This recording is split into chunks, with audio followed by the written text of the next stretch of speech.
ത്രിയേക ദൈവത്തിൻ്റെ അതിപരിശുദ്ധമായ നാമം മഹത്വപ്പെടുമാറാകട്ടെ.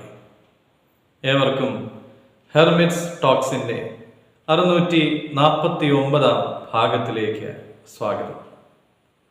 ഇന്ന് സ്ലീബ പെരുന്നാളിന് ശേഷം വരുന്ന മൂന്നാമത്തെ ഞായറാഴ്ച. ഇന്നത്തെ വിശുദ്ധ ഏവൻഗേലിയോൻ ഭാഗം വിശുദ്ധ മർക്കോസ് എഴുതിയ സുവിശേഷം 2-ാം അധ്യായം 23 മുതൽ 28 വരെയുള്ളതായ തിരുവചന ഭാഗങ്ങളാണ്. ശാബത് ആചരണത്തെ സംബന്ധിക്കുന്ന വിശദീകരണങ്ങളാണ് ഇന്നത്തെ വിശുദ്ധ സുവിശേഷ ഭാഗത്ത് നമുക്ക് കാണുവാനായിട്ട് സാധിക്കുന്നത്.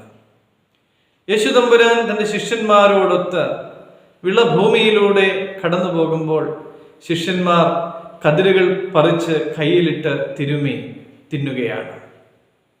കൂട്ടുകാരൻ്റെ വിളഭൂമിയിലൂടെ പോകുമ്പോൾ നിനക്ക് കതിരുകൾ പറിക്കാം, എന്നാൽ കൂട്ടുകാരൻ്റെ വിളഭൂമിയിൽ അരിവാൾ വയ്ക്കരുത് എന്ന് ആവർത്തന പുസ്തകം 23-ാം അധ്യായം 25-ാമത്തെ തിരുവചനത്തിൽ പറയുന്നുണ്ട്. വിളഭൂമിയിലൂടെ കടന്നു പോകുമ്പോൾ കതിരുകൾ പറിക്കുകയും കയ്യിലിട്ട് തിരുമുകയും തിന്നുകയും ഒക്കെ ചെയ്യാം, എന്നാൽ ശാബത ദിവസത്തിൽ ചെയ്യുന്നത് തെറ്റ് തന്നെയാണ് എന്നാണ് പരീശന്മാർ ഇവിടെ ചൂണ്ടിക്കാണിക്കുന്നത്.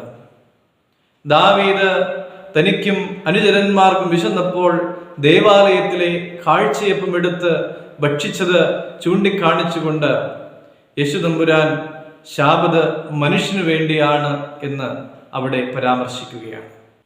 ഉൽപ്പത്തി പുസ്തകം 2-ാം അധ്യായം 2-ാമത്തെ തിരുവചനം, ദൈവം 6 ദിവസം കൊണ്ട് പ്രവൃത്തികളൊക്കെയും തികച്ച് 7-ാം ദിവസത്തിൽ സ്വസ്ഥനായി ഇരുന്നു. ദൈവം 7-ാം ദിവസത്തെ അനുഗ്രഹിച്ച് വിശുദ്ധീകരിച്ചു.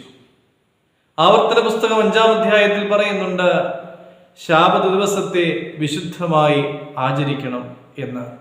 നിയമങ്ങൾക്ക് ഒരു മനുഷ്യമുഖം നൽകുന്നതാണ് നമുക്കിവിടെ കാണുവാനായിട്ട് സാധിക്കുന്നത്. ഇന്നും ശാബതിനെ ശുദ്ധമായി ആചരിക്കണമെന്ന് പഠിപ്പിക്കുന്നവർ തന്നെ പണവും സ്വാധീനവും അധികാരവും ഒക്കെ ഉപയോഗിച്ചുകൊണ്ട് നിയമങ്ങളെ വളച്ചൊടിക്കുന്നത് നമുക്ക് കാണുവാനായിട്ട് സാധിക്കും. നിയമം മനുഷ്യരെക്കാളും മൃഗങ്ങൾക്ക് കൂടുതൽ അംഗീകാരം നൽകുന്നു എന്നുള്ള സാഹചര്യത്തെ നമ്മൾ മനസ്സിലാക്കുമ്പോൾ തന്നെ ശാബത് ദിവസത്തെ അതിൻ്റെ മഹത്വത്തെ തിരിച്ചറിയുവാനും നമുക്ക് സാധിക്കണം. ശാബത് മനുഷ്യരുടെ പ്രയോജനത്തിന് വേണ്ടിയിട്ടുള്ളതാണ്. അതൊരിക്കലും അവർക്ക് ഒരു ഭാരമായി തീരുവാനായിട്ട് ഇടയാകരുത്. ഒരു ശാബത് ദിവസത്തിൽ നമ്മൾ ഓർക്കേണ്ടത് എന്തൊക്കെയാണ്? പ്രിയമുള്ളവരെ, ദൈവത്തിൻ്റെ സ്നേഹവും ദൈവത്തിൻ്റെ മഹത്വവും ദൈവത്തിൻ്റെ കരുതലും ഈ ദിവസത്തിൽ ഓർക്കുവാനായിട്ട് നമുക്ക് സാധിക്കണം. ശാബത്തിനെ കുറിച്ച് ചിന്തിക്കുമ്പോൾ തന്നെ നമ്മളിൽ ഉണ്ടാകേണ്ടതായ ചില കാര്യങ്ങളുണ്ട്. യഥാർത്ഥമായ പശ്ചാത്താപവും ദൈവത്തോടുള്ളതായ കൃതജ്ഞതയും ദൈവത്തോടും സഹജീവികളോടും സമസൃഷ്ടികളോടുമുള്ളതായ സ്നേഹവും സമസൃഷ്ടികളോടും സഹജീവികളോടുമുള്ളതായ കരുതലുമൊക്കെ നമ്മളിൽ ഉണ്ടാകണം.